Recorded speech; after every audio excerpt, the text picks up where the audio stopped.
Hello Bookaholics, welcome to my channel. This is Angela, your own Bookaholic Brownie. And if this is your first time here, welcome, and I will tell you what we do in this channel. In this channel, I talk about books that I have read, books that I'm planning to read, books that I'm reading currently, books that I love, books that I hate, and all things books. So if you are a bookaholic like me, please do not hesitate from subscribing to my channel, and also please like and share so that more and more people can watch my content. So I have been a little bit behind with my uploading schedule. My plan generally is to post at least 2 videos a week, mostly Tuesdays and Thursdays, but I have not been able to do that.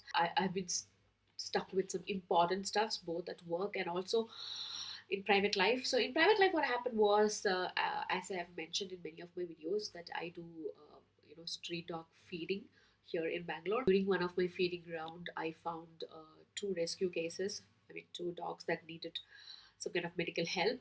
So the first was a dog. Actually, it's a puppy. It's not even 2 months old. She was run over by a truck. So then I had to pick her up and take her to the clinic, and the doctor was not available the next few days. So we had to get the treatment as soon as possible. We found out that she had uh, at least 3 fractures below her waist on both hind legs. So then I had to find a shelter really late in the night and drive her there. Me and my husband, we went there and we dropped her there. And luckily, they have their own set of contacts, like doctors and physicians. So they arranged for a surgery, and her surgery was done yesterday, and she is recovering now. So that was rescue number one. And rescue number two was, again, the next day we found one of the dogs that we recently found in our locality. It was already twitching, so I was suspecting he is recovered from canine distemper. And usually, even dogs who have recovered from distemper, they will still retain the twitching. So that I thought that because he was walking around and he was having food, that he's a recovered dog. But yesterday we found out that he stopped eating. Not yesterday, day before, we found out that he stopped eating, and then I had to take him to the vet, and of course it was December, and then we had to give him treatment. So we have to take him to the hospital twice a day for drips and to give his medication. So I was completely packed with this and housework and office work, etc. So I didn't have time much to read or to record a video. So that's why I'm behind on my booktube video posting schedule. Now that I've bored you enough with my problems, let me get into today's video. Today's video is going to be a book tag video. It is called the Slow Reader Book Tag. I found this book tag in a channel called Fictional Haven, which I recently discovered, and it is run by wonderful Eghe. I hope I'm pronouncing her name correctly. And the original tag was done by Michaela from Michaela May. I will link both the channels in the description below so you can check them out. So without further ado, let's get into the tag.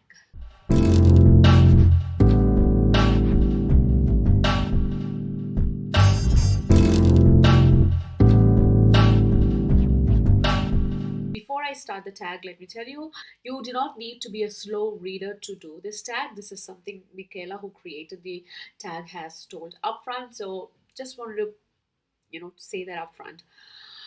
So first prompt: what's your Goodreads goal for the year? My Goodreads goal for the year was 50. So this is the year that I actually started to the booktube channel. So with the booktube part of it and following the booktube community, I thought that 50 might be a good number to set as target. So I thought, let me not overwhelm myself with a huge target or a big unachievable target.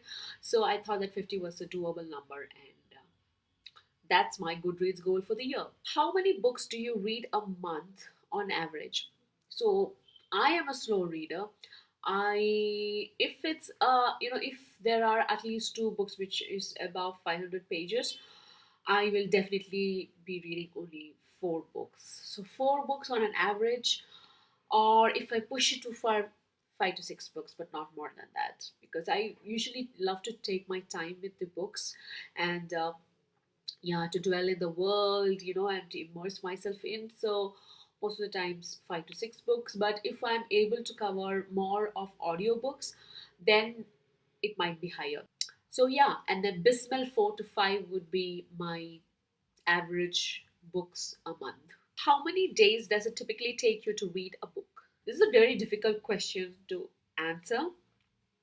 Not difficult, it is kind of an embarrassing question to answer. If a book is 500 pages long, I would take at least a week to finish it because I have a lot of things to do. Like, I have to log in 8 hours at work, I have to do my household chores, I have to take care of my street dogs, I have to take care of my own dogs, and yeah, if there are friends or family visiting, then of course then I will have to dedicate some time there. So I try my best to be as engaged as possible with my reading.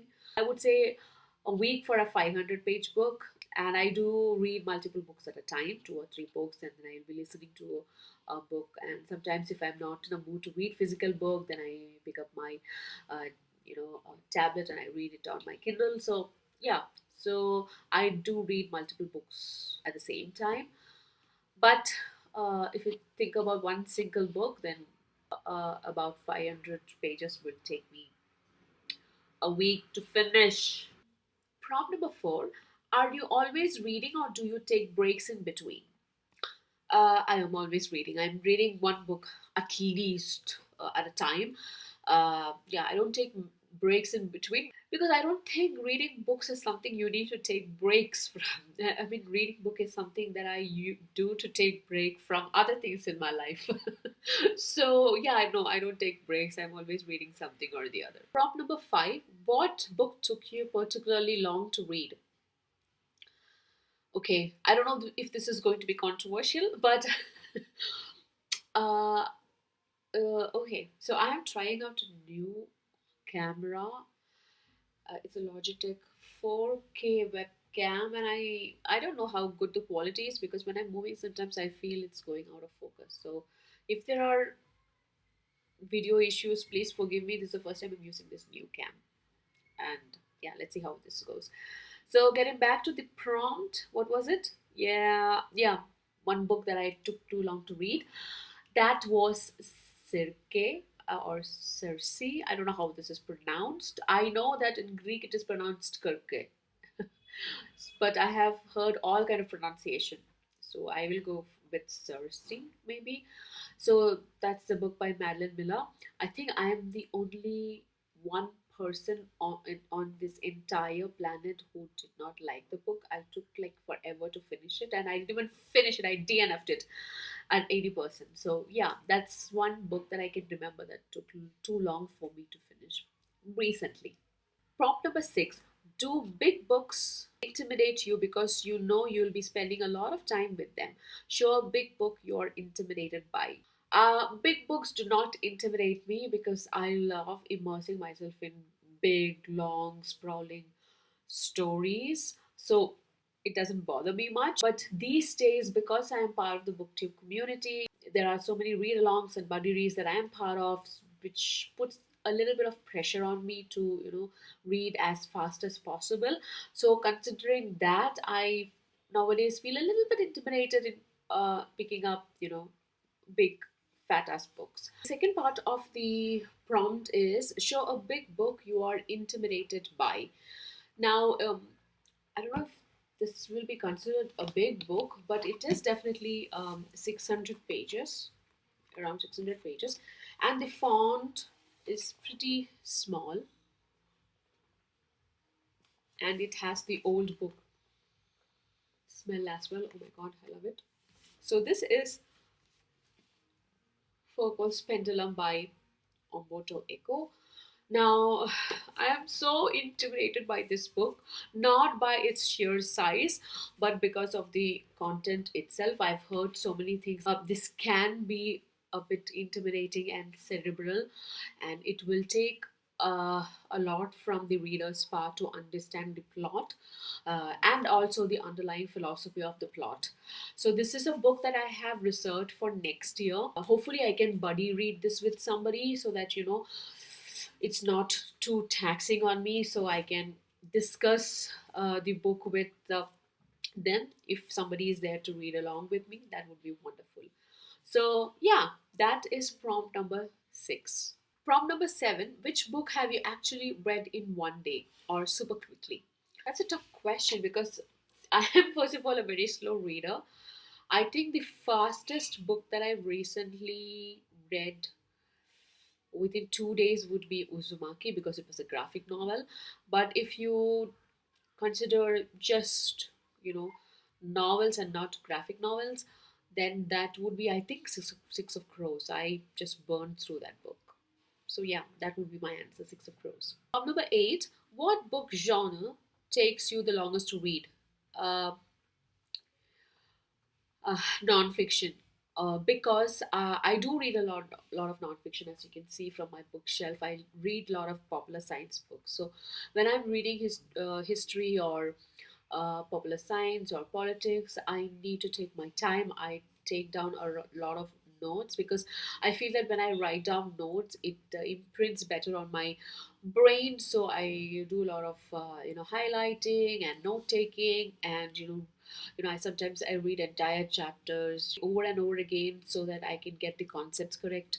So non-fiction book would be my answer. Prompt number 9: a book you regret reading because you spent so much time with it for so little payoff. My answer to this question would be The Name of the Wind by Patrick Rothfuss, because I think that it was such a long book, and there was very little happening. I was kind of bored reading the book. I was just trying to reach the end and finish it, and or at least hoping that the last couple of chapters something is going to happen, but it ended in such a dull note. I was not even interested in picking up the second book, and hence I have not. So my answer would be The Name of the Wind by Patrick Rothfuss. I regret reading that book. I know it's an unpopular opinion. I know many people hate me for saying this, but that's my answer. Prompt number 10: recommend fellow slow readers a book. Maybe it's fast paced, tailors well to slow reading, books you love so much you think it deserves a lot of time, etc. If you're a slow reader and you want to finish books faster than normal, but at the same time have the rewarding feeling of having read an interesting, amazing story, I would suggest you to go through Six of Crows duology by Lee Bardugo. I feel that it is a fast paced heist story. Even a slow reader can go through the book in a week, at least one book per week. So in 2 weeks, you are done with the entire duology. So that would be, an easy, quick read even for a slow reader. And I would like to tag two fellow booktubers. The first would be Noah. From Everyone Who Reads It Must Converse. He's an excellent booktuber, guys. Just check out his channel. He has many live sessions that keeps going throughout the week, so you can join one of them. Very interesting, and he is a masterful reviewer, so check out his channel. Second one would be Grace from Grace Dion. Yeah, hi Grace, I'm tagging you for this very easy, quick, brief book tag video. Those were my two tags. So that's it, guys. That was today's quick, brief, short tag video. I hope you liked it. I will be back soon with another amazing bookish content. In the meantime, please check out my other videos. Also, subscribe to my channel and click on that bell icon so you get notified whenever I put up new content. Until next time, this is Angela signing off. Bye bye.